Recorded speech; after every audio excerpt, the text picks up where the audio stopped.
저는 오늘 이 시간 진심이 아닌 전심으로, 진심을 넘어 전심으로 이 제목으로 말씀을 나누고자 합니다. 이 세상 가운데에는 우리의 눈과 우리의 마음을 끄는 것들이 참 많이 있습니다. 성경의 표현을 빌리자면 정말 먹음직하고 보암직한 것들이 너무나도 많이 있습니다. 하루가 멀다 하고 정말 새롭고 신기한 것들이 쏟아지고 있습니다. 우리의 마음을 빼앗는 것들이 오늘도 여기저기에 널려 있습니다. 또 지금은 휴가철이죠. 세상을 한번 보시길 바랍니다. 갈 만한 곳이 얼마나 많이 있습니까? 여기저기에서 우리에게 손짓합니다. 우리를 부릅니다. 그 부름이 얼마나 달콤한지 그 부름에 달려가지 않고는 못 베길 정도입니다. 또 먹을 것은 얼마나 많이 있습니까? 지금은 먹을 것이 없어서 고민하는 것이 아니라 무엇을 먹을까 이것을 고민하죠. 지금은 먹을 것이 없는 것이 문제가 아니라 너무 많아서 무엇을 먹어야 되는가 이것이 우리의 고민이 되었습니다. 이런 세상 가운데에서 정말 먹음직하고 보암직한 것이 가득한 이 세상 가운데서 우리 자신을 한번 돌아보았으면 좋겠습니다. 정말 이 먹음직하고 보암직한 것들이 널려있는 세상 가운데에서 유일하게 만족하지 못하는 동물이 하나 있습니다. 어떤 동물입니까? 바로 우리입니다. 사람만이 만족을 모릅니다. 사나운 호랑이도 배가 부르면 사냥을 하지 않습니다. 자기 배가 부르면 누워서 쉽니다. 그러나 사람은 어떻습니까? 사람은 만족을 모릅니다. 끊임없이 더 가지려 합니다. 그래서 어떻게 보면 동물들 가운데 제일 끔찍한 동물이 바로 우리 사람인 것 같습니다. 끝을 모르는 탐욕, 배부르지 않는 우리의 배, 밑빠진 독처럼 모든 것을 다 가져야 하고 남의 것도 내가 가져야 하고 내 것도 내 것이라 주장하는 우리의 모습, 이것도 가져야 하고 저것도 가져야 하는 우리의 본성. 그런데 더 심각한 문제가 무엇인지 아십니까? 이 채워지지 않는 욕심을 가지고 하나님을 대한다라는 것입니다. 그 끝없는 욕심을 가지고 우리가 하나님을 가지려 한다는 것입니다. 무슨 이야기입니까? 우리는 하나님을 좋아합니다. 우리는 정말 하나님을 사랑합니다. 제가 질문을 하나 드리겠습니다. 그리고 제 물음에 동의하신다면 이 시간 큰 소리로 아멘 해주시면 감사하겠습니다. 질문을 드리겠습니다. 하나님 사랑하십니까? 하나님 좋아하십니까? 정말 그렇습니까? 그렇다면 제가 방금 드렸던 이 질문에서 한 글자만 더 넣도록 하겠습니다. 제가 하나님 사랑하십니까? 라고 여쭙었는데요. 한 글자만 더 넣습니다. 그리고 한번 대답해 주시면 감사하겠습니다. 하나님만 사랑하십니까? 하나님만 좋아하십니까? 쉽게 아멘이 되지 않죠. 우리는 하나님 사랑하고 하나님 좋아합니다. 정말 사랑합니다. 그러나 하나님만 사랑하기에는 무엇인가가 걸립니다. 한 글자만 더 넣었을 뿐인데 부담이 됩니다. 우리는 하나님을 사랑하지만 그러나 하나님만을 사랑할 수 없는 우리의 모습을 방금 보았습니다. 왜냐? 좋은 것들이 너무나도 많아서 그렇습니다. 우리는 이것도 좋아하고 저것도 좋아합니다. 내가 사랑하는 것들이 너무나 많습니다. 이것이 바로 진심과 전심의 차이입니다. 우리는 하나님을 사랑합니다. 하나님을 향한 나의 사랑은요, 진심입니다. 우리는 정말 사랑합니다. 그러나 그것이 진심이라 할지라도 결코 전심은 아닙니다. 왜냐? 하나님만을 사랑할 수는 없기 때문입니다. 즉 우리의 진심이 이제 전심이 되어야 하는데 내 안에 자리 잡고 있는 그 무언가, 오늘 성경 본문을 빌리면 한 가지 부족한 그것이 나의 진심을 거짓으로 바꾸고 있고 하나님 앞으로 나아가는 길을 막고 있다는 사실입니다. 사랑하는 성도 여러분, 오늘 이 말씀을 통해서 하나님을 향한 우리의 마음이 진심뿐 아니라 진심을 넘어 전심이 되기를 간절히 소원합니다. 그래서 저와 여러분이 전심으로 하나님을 사랑하며 전심으로 하나님만을 섬기는 저와 여러분이 되기를 간절히 소원하고 기도합니다. 왜 아멘 안 하십니까? 아멘입니다. 오늘 본문은요, 우리가 익히 잘 알고 있는 본문입니다. 한 사람이 예수님께 달려옵니다. 달려오자마자 주님의 발 아래 엎드려 무릎을 꿇습니다. 그리고 매우 초조한 표정으로 이렇게 묻습니다. 선한 선생님이여, 어떻게 하여야 영생을 얻을 수 있습니까? 우리는 먼저 이 청년의 중심을 한번 보아야 합니다. 그동안 예수님에게 나와서 질문을 했던 많은 사람들은요, 불순한 의도를 가지고 주님께 접근했습니다. 예수님을 고발하기 위한 빌미를 찾기 위해서, 꼬투리를 잡기 위해서 접근했습니다. 마태복음 16장 1절을 보면 바리새인과 사두개인들이 와서 예수를 시험하여 라고 말합니다. 예수를 시험합니다. 마태복음 19장에도 바리새인들이 예수님을 시험합니다. 마태복음 22장에도 한 율법사가 나와서 예수님께 질문하지만 그것도 예수님을 시험하는 것이었습니다.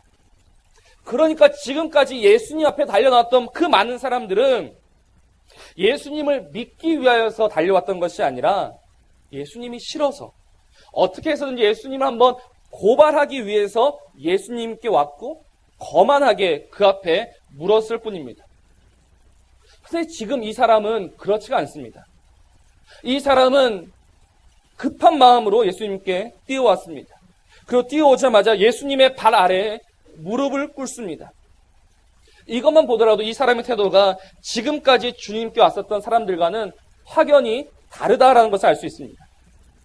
그렇게 주님의 발 아래 무릎을 꿇고 주님께 여쭙습니다. 주님, 내가 무엇을 하여야 영생을 얻을 수 있습니까? 이 사람은 지금 해결되지 않는 그 문제를 해결하기 위하여서 달려왔습니다. 그 사람은 지금 무엇에 관심을 가지고 있습니까? 그의 관심은 영생에 있고 구원에 있습니다. 이 사람은 살기를 원했습니다. 그래서 어려서부터 자신이 할 수 있는 모든 것을 다 했습니다. 율법을 지켰습니다. 자신이 배우고 자신이 알고 있는 계명들을 다 실천했습니다. 살인하지 않았고, 간음하지 않았고, 도둑질하지 않았습니다. 거짓 증언하지 않았으며 누구의 것을 속여서 빼앗은 적도 없고 부모를 공경했습니다. 그래도 만족함이 없어서 지금 주님께 뛰어와서 묻고 있는 것입니다. 내가 무엇을 하여야 영생을 얻으리까? 사랑하는 성도 여러분, 지금 이 청년의 진심이 느껴지십니까? 이 청년은 지금 예수님을 시험하기 위해서 나온 것이 아닙니다. 지금 이 사람은 꼬투리를 잡기 위해서 나온 것이 아닙니다. 이 사람은 진심으로 영생을 원했고 구원을 원했습니다. 그래서 지금 주님께 달려와서 무릎 꿇었습니다. 누가 이 사람을 보고 네 마음은 거짓이다, 누가 그를 보고 너는 거짓된 사람이다라고 할 수 있겠습니다. 이 사람은 분명 진심입니다. 주님께서도 그를 보고 거짓이라고 하지 않으셨습니다. 주님은 누구이십니까? 모든 사람을 아시는 주님이십니다. 사람의 중심을 감찰하시는 주님이십니다. 이 주님이 이 사람을 인정합니다. 21절 말씀에 예수께서 그를 보시고 사랑하사라고 합니다. 주님이 그를 사랑하셨습니다. 주님이 그의 중심을 보셨고 그를 아시고 품으신 마음이 무엇이었느냐? 사랑이었습니다. 사람에게 만홀히 여김받지 않으시는 하나님이 그를 사랑하였습니다. 이는 이 사람이 예수님을 완벽하게 속였다는 것이 아니라 그의 마음이 진심이었다는 것을 잘 보여주는 대목입니다. 그만큼 그의 모든 행동은 진실했고 간절했습니다. 그렇지 않고서야 주님이 어찌 그를 사랑하사라고 말할 수 있겠습니까? 그는 정말 영생을 향한 갈망이 있었고 그래서 지금 주님께 달려왔습니다. 그는 진심으로 주님께 나왔습니다. 그러나 우리는 이 사람의 마지막을 잘 알고 있습니다. 이 사람의 마지막이 어떠합니까? 주님께 달려와서 주님께 인정받고 주님께 사랑받았지만 그래서 구원받고 영생 얻고 주님을 따를 수 있는 기회도 거의 잡았지만 이 사람은 결국 근심하며 쓸쓸히 돌아가고 맙니다. 무슨 일이 있었던 것입니까? 그토록 원하던 영생을 손 안에 거의 넣었는데 이제 잡았다 생각했는데 왜 근심하며 돌아가고 맙니까? 그 이유가 바로 오늘 21절입니다. 제가 다시 한번 21절 말씀을 읽어드리겠습니다. 예수께서 그를 보시고 사랑하사 이르시되 내게 아직도 한 가지 부족한 것이 있으니 가서 내게 있는 것을 다 팔아 가난한 자들에게 주라. 그리하면 하늘에서 보화가 내게 있으리라. 그리고 와서 나를 따르라 하시니. 아멘. 무슨 문제입니까? 주님이 그를 보시고 그를 인정하시고 그를 사랑하셨지만 한 가지 부족한 것이 그 청년에게 있었다는 것입니다. 한 가지 걸림돌이 있었습니다. 해결되지 않은 한 가지 문제가 있었기에 주님은 그 한 가지 문제를 해결해야 한다라고 하셨고 청년은 그 부족한 한 가지 때문에 결국 영생 얻을 기회를 주님을 쫓을 수 있는 기회를 다 잃어버리고 만 것입니다. 근데 우리는 이 문제를 단순히 돈 문제로 보아서는 안 됩니다. 물론 이 청년이 많은 재물 때문에 근심하며 돌아간 것은 사실입니다. 그러나 오늘 본문이 우리에게 주는 지혜와 교훈은 단순히 돈 문제가 아닙니다. 우리는 이것을 진심과 전심의 차이로 보아야 합니다. 우리는 방금 이 사람의 마음이 진심임을 확인했습니다. 그는 진실로 영생을 구했습니다. 주님도 그를 보고 만족하셨고 주님이 그를 보시며 흐뭇해 하셨습니다. 따로 말씀은 하지 않으셨지만 이스라엘 중에 이만한 믿음을 가진 사람을 보기 힘들다라고 말씀하셨을 것 같습니다. 그는 정말 진심이었습니다. 그러나 문제가 무엇이냐? 그는 진심이었지만 전심이 아니었다는 것이죠. 이것이 바로 문제입니다. 그는 진심으로 주님께 왔지만 전심으로 주님께 가지 못했습니다. 그 안에 채워지지 않는 탐욕은, 그의 끝없는 욕심은 한 주머니에 주님도 담아내고 돈도 담아내려 한 것입니다. 두 가지를 다 담으려 한 것이죠. 그런데 주님이 그 한 가지를 빼라 하니까 예수님을 빼버리고 만 것입니다. 그러니 우리는 알아야 합니다. 그 모습이 누구의 모습이냐? 바로 저와 여러분의 모습이라는 것입니다. 우리가 그 모습을 닮아도 너무나 닮았다는 사실입니다. 사랑하는 성도 여러분, 하나님을 향한 진심이 우리에게는 있지만 하나님을 향한 전심은 우리에게 없습니다. 우리는 하나님을 진짜 사랑하지만 하나님만을 사랑하지는 않습니다. 우리는 하나님을 예배하고 하나님을 섬기지만 하나님만을 예배할 수는 없습니다. 하나님만을 섬길 수는 없습니다. 왜 그렇습니까? 이 땅에 좋은 것들이 너무나 많기에 그렇습니다. 이 땅에 보암직하고 먹음직한 것이 정말 지천에 널려 있는데 어떻게 우리가 하나님만 예배하고 하나님만 사랑하고 하나님만 섬길 수 있단 말입니까? 그것은 우리 보기에 미련해 보이고 어리석어 보입니다. 이 시대의 흐름에도 전혀 어울리지 않습니다. 지금 이 시대는 어떤 시대입니까? 우리에게 적당히를 말하는 시대입니다. 하나님을 예배해도 적당히 해라. 한 달에 한두 번 정도 빠지는 것이 뭐 그리 문제냐. 어떻게 매주 교회에 가고 하나님을 섬길 수 있느냐. 한 달에 한두 번 빠지는 것이 많으면 적어도 1년에 두세 번은 빠질 수 있는 것 아니냐. 그렇게 답답하게 살지 말고 즐길 수 있을 때 즐겨라. 그런 말로 우리를 유혹하고 우리는 그런 유혹에 너무나도 쉽게 넘어가 버립니다. 제가 지금 중고등부를 담당하고 있습니다. 중고등부 예배에 참여하는 학생 수가 1년에 4번 확 줄어듭니다. 언제겠습니까? 애들 시험 칠 때입니다. 1학기 중간고사, 기말고사, 2학기 중간고사, 기말고사. 시간이 되시면 한번 와보시기 바랍니다. 자리가 확 빕니다. 그리고 고3 때는 어떻습니까? 고3이 되면 1년을 빠집니다. 그것도 아무렇지 않게 당연하듯이 빠집니다. 근데 참 감사한 것은 우리 교회에서는 이런 말이 좀 어색합니다. 왜냐하면 우리 고3 친구들이 예배를 제일 잘 드리고 있기 때문입니다. 근데 대한민국의 많은 중고등부에서 고3은 항상 예외입니다. 빠져도 괜찮아라고 교회에서 대놓고 말하지는 않지만 빠지는 것이 아무런 문제가 없어 보입니다. 오히려 그런 아이들을 붙잡고 그럴수록 하나님을 더 열심히 섬겨라, 하나님을 예배해라 그러면 그 말하는 사람이 이상한 사람 취급을 당합니다. 그러다 보니 중고등부 졸업한 친구들이 어떻게 되겠습니까? 예배는 빠져도 된다라는 의식이 자리 잡게 됩니다. 그리고 그렇게 적당히 하나님을 예배하며 섬기다가 때가 되면 직분도 받고 안수도 받을 것입니다. 세상 가운데서 좋아 보이는 것은 다 가지고 다 먹고 다 삼키고 그러면서 하나님의 은혜도 원하고 하나님께 은혜도 받으면서 다 삼키려 할 것입니다. 세상이 좋을 때는 세상에서 열심히 들이키다가 하나님이 좋을 때는 하나님에게서 무엇인가를 받아내려고 그렇게 두 가지를 다 삼키며 살아갈 것입니다. 그런 우리를 보시면서 하나님이 하시는 말씀은 무엇일까? 그렇게 두 가지를 다 삼키고 있는 우리에게 하나님이 정말 하고자 하시는 말씀은 무엇이겠습니까? 저는 이렇게 생각합니다. 하나님 우리에게 이르시기를 나는 너를 진심으로 대하지 않았다. 나는 항상 너를 전심으로 대했다라고 우리에게 말씀하십니다. 나는 너를 전심으로 대했다라고 하나님이 지금 우리에게 말씀하십니다.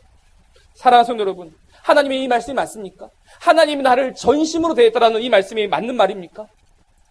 하나님이 나를 전심으로 대하셨다라는 증거가 무엇입니까? 그것은 바로 그의 아들 독생자 예수 그리스도입니다. 그 아들 예수 그리스도는 하나님의 전부입니다.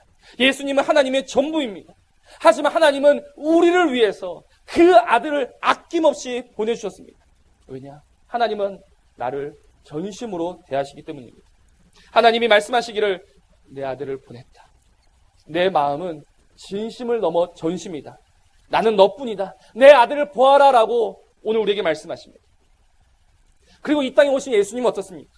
예수님은 우리를 어떻게 대하셨습니까? 예수님도 우리를 진심을 넘어 전심으로 대하셨음을 믿습니다. 그 증거가 무엇입니까? 십자가입니다. 주님이 십자가에 못 박혀 피 흘려 죽으신 그 십자가. 그것은 우리를 향한 사랑이 말뿐인 사랑이 아니라 날 향한 우리 예수님의 마음이 전심이었음을 보여주는 분명한 증거입니다. 십자가는 예수님의 전심입니다. 그렇기 때문에 하나님은 우리를 전심으로 대하셨기에 하나님 우리에게 무엇을 요구하시는가? 우리의 전심을 요구하십니다. 하나님은 지금 우리에게서 찾고 또 우리에게 원하시는 것이 무엇이냐? 바로 진심을 넘은 전심이라는 것입니다. 하나님은 우리에게 지금 전심을 요구하고 계십니다. 하나님은 지금 우리에게 너는 나만을 사랑해야 된다라고 우리에게 말씀하고 계십니다. 사랑하는 성도 여러분, 우리의 전심을 요구하시는 하나님이 욕심쟁이이십니까? 하나님이 지금 나에게 너무 많은 것을 과하게 요구하고 계십니까? 그렇지 않습니다. 하나님께서는 우리에게 먼저 전심을 쏟아 부어주셨기 때문에 하나님은 얼마든지 우리의 전심을 요구하실 수 있으십니다. 하나님이 우리를 전심으로 대하지 않으시면서 우리에게 전심을 원하시는 것은 조금 문제가 있어 보입니다. 그러나 하나님은 먼저 전심으로 우리를 대하셨습니다. 그리고 이제 우리에게 말씀하십니다. 너의 전심을 나에게 달라라고 하십니다. 그러나 그 하나님께 우리는 전심을 드리지 못하죠. 왜 그렇습니까? 오늘 설교를 시작하면서 말씀드렸습니다. 우리의 악한 본성 때문입니다. 하나님 한 분으로 만족하지 못하고 모든 것을 다 집어삼켜야 하는, 그러나 아무리 집어삼켜도 만족하지 못하는 우리의 추악하고 탐욕스러운 본성 때문에 우리는 하나님께 전심을 드리지 못합니다. 그리고 그 결과가 무엇이겠습니까? 우리가 하나님께 전심을 드리지 못할 때 그 결과가 무엇이겠습니까? 우리도 결국 하나님 앞에서 발길을 돌리게 되는 것입니다. 우리도 근심하며 하나님 앞에서 떠나게 되는 것입니다. 이 문제가 해결되지 않으면, 나의 전심을 드리지 못하면 우리의 겉모습이 어떠하든지 간에 그것은 종교 행위가 되는 것이며 결정적인 순간에 주님 앞에서 근심하며 등을 돌렸던 그 사람이 바로 저와 여러분이 될 수 있음을 기억하셔야 합니다. 이 문제의 해결책은 무엇입니까? 전심을 드리지 못하는 우리, 누가 이 문제를 해결해 주십니까? 이것은 우리의 결단만으로 되지 않습니다. 하나님이 개입하셔야 합니다. 답은 27절에 나와 있습니다. 우리 오늘 마가복음 10장 27절 말씀을 다 같이 한번 읽어보겠습니다. 10장 27절입니다. 예수께서 그들을 보시며 이르시되 사람으로는 할 수 없으되 하나님으로는 그렇지 아니하니 하나님으로서는 다 하실 수 있느니라. 아멘. 이 문제 해결은 하나님이 개입하셔야 합니다. 하나님으로 가능하다는 결론에 이르게 됩니다. 내가 전심을 드리지 못할 때 하나님이 개입하십니다. 하나님이 나를 고쳐주십니다. 하나님이 우리를 이끄십니다. 그렇게 우리는 내 삶 가운데 찾아오셔서 나의 진심을 전심으로 바꿔주시는 그 하나님을 만나야만 하는 것입니다. 하나님의 부르심에는 결코 후회함이 없습니다. 하나님은 창세전에 우리를 택하시고 우리를 지명하여 부르셨습니다. 하나님은 단 한 번도 우리를 보시면서 후회하지 않으셨습니다. 하나님 우리를 지명하시고 그 지명을 철회하지 않으셨습니다. 우리의 이 탐욕스러운 모습, 하나님의 전심을 받아놓고도 나의 전심은 드릴 수 없다라고 버티고 있는 우리를 하나님은 싫어하지 않으시고 하나님은 포기하지 않으시고 하나님은 후회하지 않으십니다. 하나님은 그런 우리에게 오셔서 우리를 고쳐주시고 우리를 새롭게 하여 주십니다. 하나님의 손이 우리와 함께 하셔서 하나님께 전심을 드릴 수 없었던 우리들을 전심을 드릴 수 있는 사람으로 하나하나 바꾸어 가실 줄 믿습니다. 이것이 오늘 우리에게 주시는 하나님의 은혜입니다. 나의 전심을 드릴 수 없어서 내 노력만으로는 되지 않아서 주저앉아 슬퍼하며 그래서 근심하며 뒤돌아갈 수밖에 없는 우리를 하나님은 붙잡아 주십니다. 그 하나님 우리를 고쳐주십니다. 그 고쳐주는 과정의 첫 번째가 무엇이냐? 다시 21절 말씀입니다. 우리를 사랑하사 우리에게 말씀하시는 그 음성을 잘 들어야 합니다. 하나님은 지금 우리에게 분명히 말씀하십니다. 그래, 네가 나를 사랑하는 줄 안다. 내가 너의 진심을 안다. 이제 내가 너에게 그 진심을 넘어 전심으로 가는 법을 알려주겠다라고 하시면서 우리에게 주시는 메시지가 무엇이냐? 너에게 부족한 한 가지가 있다라고 말씀하십니다. 오늘 우리가 주목해야 하는 것은 바로 이것입니다. 하나님이 뚫어지게 바라보고 계시는 그것, 바로 나의 부족한 한 가지입니다. 하나님은 한꺼번에 다 바꾸지 않으십니다. 부족한 한 가지, 그 한 가지를 생각나게 하시고 차근차근 바꾸어 나가시는 것입니다. 오늘 이 청년에게는 그 부족한 한 가지가 재물이었습니다. 그럼 지금 저와 여러분에게 부족한 그 한 가지가 무엇입니까? 나의 전심을 좀먹고 있는 그 한 가지가 무엇입니까? 나의 진심을 전심되지 못하게 하고 나의 진심을 거짓으로 바꾸어 버리는 그 한 가지가 무엇입니까? 사람마다 다 다를 것입니다.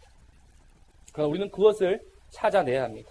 오늘 주님이 너에게 부족 한 가지가 있다고 말씀하십니다. 하나님은 이미 알고 계십니다. 그리고 우리도 알고 있습니다. 그것을 끊어내야 하는 것입니다. 사실 오늘 진심이 아니라 전심으로라는 이 주제는 제가 지난주에 참여했던 중고등부 여름 수련회 둘째 날 김영표 목사님이 하셨던 말씀입니다. 김영표 목사님은 우리에겐 소원이 하나 있네, 이 찬양을 작사 작곡하신 목사님입니다. 10여 년간 3만 명이 모이는 대형교회에서 예배 인도자로 섬겼습니다. 많은 인기를 끌었습니다. 그러다 어느 날 자신의 모습을 보게 되고 자신이 뜨거운 예배 인도자인 것 같지만 겉모습은 꽤 그럴싸해 보이지만 병들어 있는 자신의 속사람을 보게 됩니다. 그래서 모든 사역을 다 내려놓고 강원도 태백으로 몇 달 전에 이사를 갔다고 합니다. 그리고 그 하나님 앞에서 홀로 서는 시간을 가졌는데 그때 하나님이 주셨던 음성이 무엇이냐? 바로 이거였답니다. 진심이 전심은 아니다. 이 한 문장 앞에 속절없이 무너졌다라고 간증하셨습니다. 자신이 지금까지 하나님을 향해 소리 지르고 예배하며 하나님을 섬겼던 자신이 그때는 진심이었을지 모르지만 결국 그것이 전심은 아니었다라는 깨달음을 얻게 되었습니다. 그러면서 하나님이 너에게 부족한 한 가지가 있다. 하나님이 요구하시는 그 한 가지가 무엇인지 깨닫게 되었다고 합니다. 놀라지 마십시오. 그 한 가지가 무엇이냐면요. 20년간 썼던 가발이었다고 합니다. 그 부족한 한 가지가 가발이었답니다. 저는 그게 굉장히 충격적이었습니다. 돈 문제도 아니고 명예 문제도 아니고 다른 그 어떤 좀 그럴싸한 문제가 아니라 하나님이 원하시는 것은 그 목사님의 가발이었다고 합니다. 그 가발은 목사님이 20대부터 쓰고 있던 가발입니다. 그리고 어린 시절부터 가지고 있던 모든 컴플렉스의 집합체였습니다. 그래서 그 목사님은 가발을 벗는 것이 너무나 치욕스러웠고 너무나 고통스러웠다고 합니다. 그러나 하나님은 집요하게 그것을 벗겨내려 하셨습니다. 그래서 결국 그 가발을 벗기 직전까지는 너무나 괴롭고 고통스러웠지만 결국 그 한 가지, 그 주님의 명령에 순종하여서 가발을 벗은 순간 그 목사님이 누린 것은 자유이고 평안이었습니다. 그리고 하나님은 지금 우리에게 동일하게 말씀하십니다. 그리고 우리는 그것을 들어야 합니다. 하나님이 지금 나에게 요구하시는 그 한 가지를 우리는 들어야 합니다. 저도 설교를 준비하면서 하나님의 음성을 들으려 많은 노력을 했습니다. 하나님, 무엇입니까? 저의 전심을 방해하는 그 부족한 한 가지가 무엇입니까? 그러자 하나님께서 이렇게 말씀하셨습니다. 너는 한두 가지가 아니다 라고 하셨습니다. 네가 잘 알고 있지 않느냐? 너는 목사라는 타이틀을 가지고 있고 신학을 했다고 하지만 너는 한 가지가 아니다. 너도 잘 알고 있었습니다. 그래도 괜찮겠지 하고 질질 끌었을 뿐입니다. 그러나 하나님은 이제 그 한 가지를 끊기를 원하십니다. 더 이상 저의 이 마음을 세상과 나누어 가지기를 원하지 않으십니다. 하나님은 나의 전심을 원하십니다. 내가 너에게 다 주었으니 너도 나에게 다 주어야 한다. 그것이 맞다라고 오늘 우리에게 말씀하십니다. 사랑하는 성도 여러분, 오늘 하나님의 인도하심을 받으시길 바랍니다. 우리의 전심을 요구하시는 하나님의 음성을 들으셔야 합니다. 분명 들릴 겁니다. 외면하지 마십시오. 오늘 아침이었습니다. 새벽기도 마치고 돌아가는 길에 오늘 설교를 준비하면서 오늘 설교를 다시 한번 돌아보고 있었는데 그때 너무나도 분명한 주님의 음성이 들렸습니다. 그게 안 되니? 그게 그렇게 아깝니? 나는 음성이었습니다. 그게 그렇게 안 되니? 라고 저에게 말씀하셨습니다. 답은 제 핸드폰에 있었습니다. 참 부끄럽지만 하나님께서 제 폰에 있던 그 게임들을 몇 번이나 지우라고 하셨습니다. 차일피일 밀었습니다. 이것만 하고요. 하나님 이것만 하고요. 그런데 오늘 하나님 분명히 말씀하셨습니다. 그게 안 되니? 그게 그렇게 아깝니? 그게 그렇게 아깝니라고 오늘 이렇게 말씀하십니다. 어떻게 할 수가 없었습니다. 그게 그렇게 아깝니라는 하나님의 음성 앞에서 하나님 아닙니다. 하나님 아닙니다라고 할 수밖에 없었습니다. 하나님은 그 사랑하신 자에게 아주 작은 거 하나 생각나게 하실 겁니다. 큰 거 아닙니다. 거창한 거 아닙니다. 돈 다 갖고 와라라고 우리에게 말씀하신 적 없습니다. 너 지금부터 신학해라라고 말씀하신 적 없습니다. 너 지금부터 교회에서 살아라라고 우리에게 말씀하신 적 없습니다. 하나님 우리의 가장 작은 것 하나, 그 가장 작은 것 하나를 지금 우리에게 원하십니다. 그것이 시작입니다. 우리에게 부족한 것이 한두 가지가 아닙니다. 너무나 많습니다. 그러나 하나님은 우리를 급하게 몰아가지 않으십니다. 한 가지씩 우리에게 일러 주실 것입니다. 그리고 우리가 한 가지씩 끊어낼 때마다 잘했다. 오늘은 이것을 끊을 차례다. 라고 우리에게 또 친절하게 안내해 주실 것입니다. 우리는 그 음성에 순종하면 됩니다. 그렇게 하나님이 우리의 진심을 전심으로 이끌어 가시는 그 길에 순종하면 어느새 우리의 진심이 전심이 되어 있을 줄 믿습니다. 사랑하는 성도 여러분, 오늘 우리에게 하시는 하나님의 음성을 가벼이 듣지 마십시오. 가볍게 흘리지 마십시오. 그 분명한 음성을 들으시길 바랍니다. 이 얼마나 놀라운 은혜입니까? 우리를 가만히 내버려 두었다가 마지막 그 순간에 쓸쓸하게 돌아가게 하실 수 있지 않습니까? 그래, 네 마음대로 살아라. 얼마든지 네 하고 싶은 거 다 해라. 그리고 마지막 그 순간에 우리에게 너는 나와 상관없다 라고 말하실 수 있습니다. 그러나 하나님 우리를 내버려 두지 않으시고 지금도 우리에게 말씀하십니다. 그럼 우리는 그 음성에 반응하고 순종해야 합니다. 순종뿐입니다. 못 듣는다라고 생각하지 마십시오. 안 들으려는 것입니다. 하나님은 살아계셔서 시마다 때마다 분명하게 말씀하십니다. 싫죠. 아깝죠. 그러나 순종해야 합니다. 그게 그렇게 안 되니? 라고 말씀하시는 그 하나님의 말씀에 순종해 보십시오. 그 하나님이 주시는 복이 얼마나 놀라운 복인지 알게 될 것입니다. 그래서 마지막 그날에 우리를 전심으로 사랑하시는 주님이 다시 오실 그날, 우리도 전심으로 그분을 맞이할 수 있는 저와 여러분이 될 수 있기를 간절히 소원하고 기도합니다. 우리 이 말씀을 기억하면서 함께 찬송 드리겠습니다. 나 무엇과도 주님을 바꾸지 않으리.